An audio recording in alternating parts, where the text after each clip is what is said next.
नमस्कार। आज से हम रीट एग्ज़ाम 2022 की कक्षाएं यथावत प्रारंभ कर रहे हैं। कक्षाओं का में अध्ययन प्रारंभ करने से पूर्व हम इस एग्ज़ाम के लेवल फर्स्ट और लेवल सेकंड के विषय में एक सामान्य सी चर्चा कर लेते हैं, क्योंकि इस एग्ज़ाम में कई अभ्यर्थी ऐसे होंगे जो प्रथम बार बैठेंगे और कई अभ्यर्थी ऐसे भी हैं जो पुनः दे रहे हैं, लेकिन उनको इसके पैटर्न में थोड़ा सा कन्फ्यूज़न रहता है।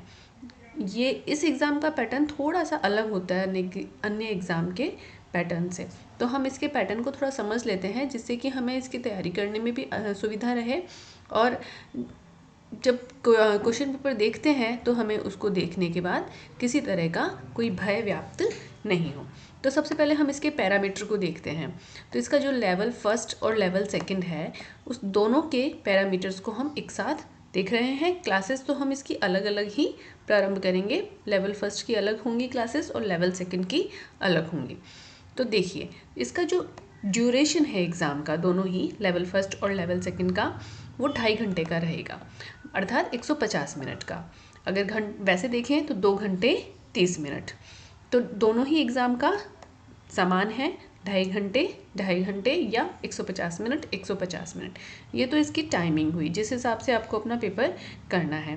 फिर अगर इसके टोटल क्वेश्चंस को देखते हैं तो दोनों में ही 150 और 150 क्वेश्चंस होते हैं। ये टोटल है क्वेश्चंस, आपके किसी लैंग्वेज को लेकर या बाल शिक्षा से संबंधित नहीं है, ये टोटल है।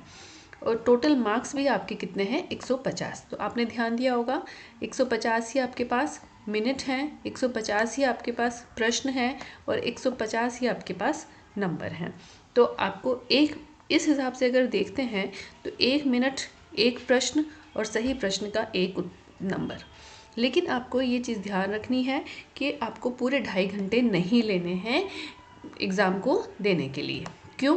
क्योंकि आपको कम से कम 15 से 20 मिनट या फिर हो सके तो थोड़ा ज़्यादा समय अपने पास बचा के रखना है। आपको 2 घंटे 10 मिनट या 5 मिनट में ही अपना पेपर कंप्लीट करना है। इसके पीछे कारण ये है कि कई बार हम अपने प्रश्न पत्र में तो टिक मार्क कर देते हैं कि हमें इस प्रश्न के उत्तर को मार्कशीट में भरना है, लेकिन हम उसके लिए 100% कन्फर्म नहीं होते हैं, 100% कि हमें यही उत्तर करना है। तो उसके लिए हमें लास्ट के 15-20 मिनट अपने पास रखने होते हैं। अगर हमें लगता है पूर्ण रूप से हम उसके लिए सही समझते हैं तो उसको मार्कशीट में भरें, नहीं तो कई बार वो उत्तर हम भरने से चूक जाते हैं और हमारे मार्क्स कम आ जाते हैं। तो कोई भी एग्ज़ाम दीजिए आप, उसमें हमेशा ध्यान रखिए कि अपने पास हमेशा लास्ट के 15-20 मिनट बचा के रखिए पूरा पेपर करने के बाद, जिससे कि आप रीचेक कर सकें कि कोई प्रश्न ऐसा तो नहीं है जिसे हमें आता है लेकिन हमने मार्कशीट में नहीं भरा है, टिक मार्क करके छोड़ दिया है, या हमने उसको बात के लिए छोड़ दिया है कि इसमें हमें 2 ऑप्शंस में कन्फ्यूज़न है, कौन सा ऑप्शन हम चुनें। तो उसके लिए आपके पास 15-20 मिनट होने चाहिए। तो आपके पास 150 मिनट हैं, तो आपको 120 मिनट में 125 मिनट में ही अपना पेपर कंप्लीट कर लेना है। उसके बाद आपको दूसरी बार तीसरी बार मतलब 2-3 राउंड में अपने पेपर को चेक करना है। क्यों? क्योंकि आप खुद समझते हैं इस चीज़ को कि कंपटीशन एग्ज़ाम्स में आधा नंबर, 1 नंबर भी बहुत महत्वपूर्ण होता है। चलिए आगे चलते हैं। इस एग्ज़ाम का मोड क्या होगा? बहुत से एग्ज़ाम अब ऑनलाइन होने लगे हैं, लेकिन ये एग्ज़ाम आपका ऑफलाइन ही होगा। दोनों ही आपका लेवल फर्स्ट और लेवल सेकंड, दोनों ही एग्ज़ाम आपके ऑफलाइन रहेंगे। तो ये आपके एग्ज़ाम का पैटर्न है। अब आगे देखते हैं। आगे अगर देखते हैं तो नंबर ऑफ सब्जेक्ट, अर्थात लेवल फर्स्ट में और लेवल सेकंड में नंबर ऑफ सब्जेक्ट कितने हैं। 150 नंबर का पेपर है, 150 प्रश्न है। उन 150 प्रश्नों में किस किस तरह के प्रश्न आएंगे। तो जो लेवल फर्स्ट है उसको तो 5 भागों में बांटा गया है आपके पूरे पाठ्यक्रम को, और लेवल सेकंड के पाठ्यक्रम को आपके 4 भागों में बांटा गया है। तो जो लेवल फर्स्ट है उसमें आपका पहला तो है चाइल्ड डेवलपमेंट एंड पेडागोजी, ठीक है। इसके अंदर आपको बाल शिक्षण से संबंधित अध्ययन करना है।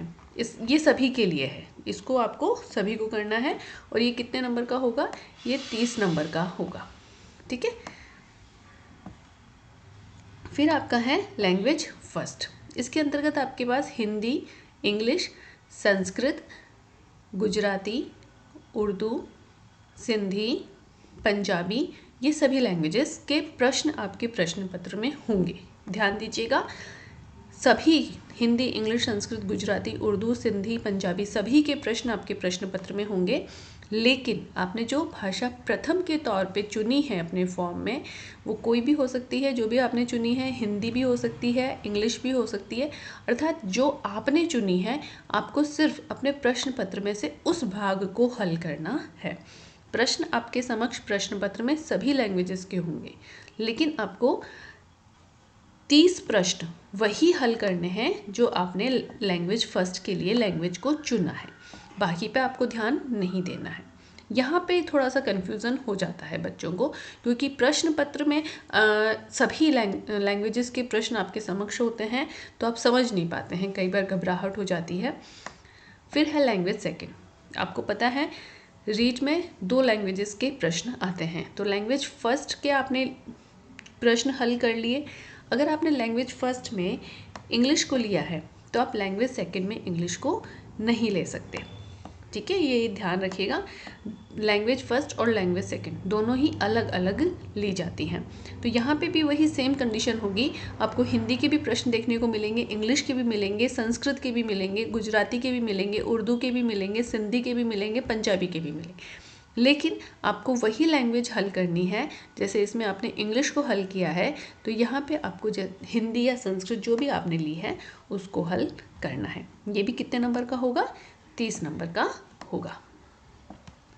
ये 3 पोर्शन हो गए, चाइल्ड डेवलपमेंट वाला, फिर लैंग्वेज फर्स्ट, फिर लैंग्वेज सेकंड। अब आता है आपका 4th नंबर पे मैथमेटिक्स। इसमें भी आपके 30 प्रश्न होंगे और ये 30 प्रश्न सभी के लिए अनिवार्य होंगे। फिर है आपके 5वें नंबर पे एनवायरनमेंट स्टडी, अर्थात पर्यावरण संबंधी प्रश्न होंगे। इसमें भी आपके 30 नंबर का होगा ये, और 30 ही प्रश्न होंगे। तो इस तरह से आपके जो नंबर 1 पे है चाइल्ड डेवलपमेंट, वो सबके लिए समान है, और 4th और 5th ये आपके सबके लिए समान है। लेकिन जो लैंग्वेज सेकंड और 3rd नंबर पे लैंग्वेज फर्स्ट और लैंग्वेज सेकंड है, इसमें आपको उन्हीं प्रश्नों को करना है जो लैंग्वेज आपने प्रथम के तौर पे और द्वितीय के तौर पे, अर्थात फर्स्ट और सेकंड के तौर पे अपने फॉर्म में डाली हैं, उनसे संबंधित आपको प्रश्न करने हैं। तो इन 5 सब्जेक्ट्स को अगर मिला के इनके नंबर मार्किंग को देखते हैं तो 30 नंबर के 5 पोर्शन हैं, तो 150 नंबर का पेपर हो गया, और 30 ही प्रश्न होते हैं। क्योंकि 1 नंबर का 1 प्रश्न होता है, तो 150 प्रश्न हो जाते हैं। तो इस तरह से ये हमारे नंबर ऑफ सब्जेक्ट होते हैं। अधिकतर जो होती है दिक्कत वो यहीं पर आती है सभी को, ठीक है। तो आपको ये चीज़ ध्यान में रखनी है। फिर आगे देख लेते हैं इसमें और टाइप ऑफ क्वेश्चंस, अर्थात क्वेश्चंस किस तरह से पूछे जाते हैं। तो इसमें आपके ऑब्जेक्टिव और मल्टीपल चॉइस के क्वेश्चंस होते हैं। ऑब्जेक्टिव और मल्टीपल चॉइस के क्वेश्चन होते हैं, अर्थात MCQ आधारित प्रश्न होते हैं, दोनों में ही, लेवल फर्स्ट में भी और लेवल सेकंड में भी, सब कुछ समान रहता है इनमें। तो आपके इसमें क्वेश्चंस MCQ आधारित होंगे, आपको सिर्फ उनमें से चूज़ करना है विकल्प और उनको करना है।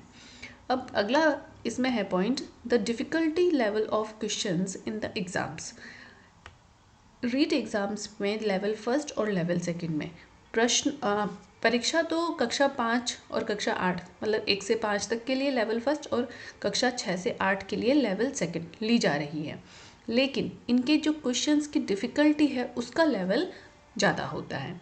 लेवल फर्स्ट में 10वीं से 12वीं तक का लेवल होता है, कक्षा 10 से लेकर आपके कक्षा 12वीं तक का लेवल आ सकता है, और लेवल सेकंड में आपके कक्षा 12 तक का लेवल होता है डिफ़िकल्टी का। प्रश्नों की जो कठिनता है, काठिन्य है, वो आपके लेवल सेकंड में कक्षा 12 तक का होता है, और लेवल फर्स्ट में 10 से कक्षा 12 तक का होता है। ये चीज़ आप ध्यान रखिएगा। ये मत सोचिएगा कि हमारा एग्ज़ाम कक्षा 8 तक के लिए है या कक्षा 5 तक के लिए है तो उसी लेवल के प्रश्न आएंगे, नहीं, प्रश्नों का स्तर कक्षा 12वीं और कक्षा 10वीं तक का रहेगा। फिर है मार्किंग स्कीम। मार्किंग किस तरह से की जाएगी, मार्क्स नंबर किस तरह से दिए जाएंगे, तो +1 फॉर द करेक्ट आंसर, दोनों में ही यही रहेगा, लेवल फर्स्ट में भी और लेवल सेकंड में भी। हर सही उत्तर का आपको 1 नंबर मिलेगा। ठीक है, अब मेन बात जो है सबसे इम्पॉर्टेंट, नेगेटिव मार्किंग। तो आपके लिए बहुत ही अच्छी बात है, रीट एग्ज़ाम में नो नेगेटिव मार्किंग, अर्थात किसी भी गलत उत्तर के लिए आपको नेगेटिव मार्किंग नहीं की जाएगी। ये बहुत ही अच्छा है इसमें, इसलिए आप थोड़ी सी भी मेहनत ज़्यादा कर लेते हैं तो रीट एग्ज़ाम निकालना बहुत ही आसान हो जाता है, क्योंकि अधिकतर एग्ज़ाम्स में नेगेटिव मार्किंग के कारण ही दिक्कत आती है। तो इस तरह से आप इसको अच्छे से कर सकते हैं। तो इस तरह से ये हमारे रीट एग्ज़ाम 2022 का एक सामान्य सा परिचय हुआ, जिसके अंतर्गत हमने इसके सभी मोड को देखा कि इसके एग्ज़ाम का पैटर्न क्या होता है, जिसमें एग्ज़ाम का हमने समय देखा, क्वेश्चंस देखे कितने होते हैं, कितने मार्क्स का होता है और एग्ज़ाम का मोड क्या होता है। फिर हमने देखा कि इसमें जो लेवल फर्स्ट है उसमें 5 इसके सब्जेक्ट्स होते हैं जिनको हमें अध्ययन करना होता है, और लेवल सेकंड में 4 करना। हाँ, एक चीज़ छूट गई, मैंने लेवल सेकंड के आपको नहीं बताए हैं, तो मैं उसको एक बार क्लियर कर देती हूँ, माफ़ कीजिए। इसमें आपको नंबर फर्स्ट पे रहेगा चाइल्ड डेवलपमेंट, वही वाला सेम है। लैंग्वेज फर्स्ट वही है आपके साथ, इसमें भी हिंदी, इंग्लिश, संस्कृत, गुजराती, उर्दू, सिंधी, पंजाबी में से कोई एक लैंग्वेज लेनी होगी और उसी लैंग्वेज के प्रश्न आपको करने होंगे। फिर लैंग्वेज सेकंड, इसके अंतर्गत आपको वही जो लैंग्वेज फर्स्ट ली है उसके अतिरिक्त आपको कोई लैंग्वेज चूज़ करके करना होगा। ये 3 तो आपके लिए सेम ही है, लेकिन नंबर 4 पे जो है उसमें है आपका थोड़ा सा अलग, ये 30-30 नंबर के रहेंगे।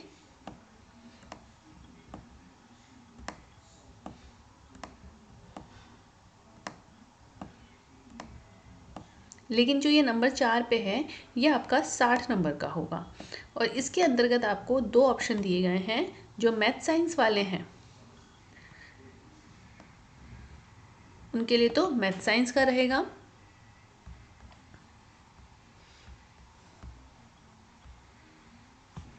और जो एसएसटी वाले हैं उनके लिए एसएसटी वाला रहेगा। ठीक है, जो मैथ साइंस से हैं उनके लिए मैथ साइंस वाला रहेगा, और जो एसएस वाले हैं उनके लिए एसएस वाले होंगे। तो इसमें भी आप कंफ्यूज मत होइएगा, क्यों, क्योंकि आपकी जो प्रश्न पत्र होगा उसमें दोनों प्रश्न आपके समक्ष होंगे। लेकिन अगर आपने फॉर्म में एसएस भरा है, आप एसएस बैकग्राउंड से हैं, तो आप उन्हीं प्रश्नों को हल करिएगा, और अगर आप मैथ साइंस वाले बैकग्राउंड से और आपने फॉर्म में मैथ साइंस डाला है तो आप उन्हीं प्रश्नों को हल करिएगा। तो 30-30-30 नंबर के 3 पोर्शन ये हुए, 90 और 60 नंबर का ये रहेगा। तो ये 60 ही प्रश्न होंगे आपके, इसमें 60 ही साइंस के होंगे, 60 ही सोशल साइंस के होंगे। तो आपको उनमें से अपने खुद के चुने हुए विषय को पूरा करना है। तो इस तरह से ये हमारा पूरा हो जाता है। फिर हमने टाइप ऑफ क्वेश्चंस भी देखा, एमसीक्यू आधारित होते हैं दोनों में। डिफ़िकल्टी लेवल क्लास 10th का तक का होता है लेवल फर्स्ट में, और क्लास 12th तक का होता है लेवल सेकंड में। हर सही उत्तर का आपको 1 नंबर मिलता है और नेगेटिव मार्किंग इसमें नहीं है। तो इस तरह से ये हमारा आज रीट का हमने एक सामान्य सी चर्चा की। इसकी कक्षाएं हम यथावत प्रारंभ कर रहे हैं, जिसके अंतर्गत सबसे पहले हम पाठ्यक्रम के विषय में चर्चा कर लेंगे, और उसके उपरांत हम पिछले प्रश्न पत्रों को हल करते हुए उसी के एनालिसिस के साथ अपने अध्ययन को प्रारंभ करेंगे, क्योंकि इससे आपको क्वेश्चन किस तरह से आते हैं वो भी समझ में आएंगे। धन्यवाद आज के लिए, आपको अगली क्लास में मिलते हैं।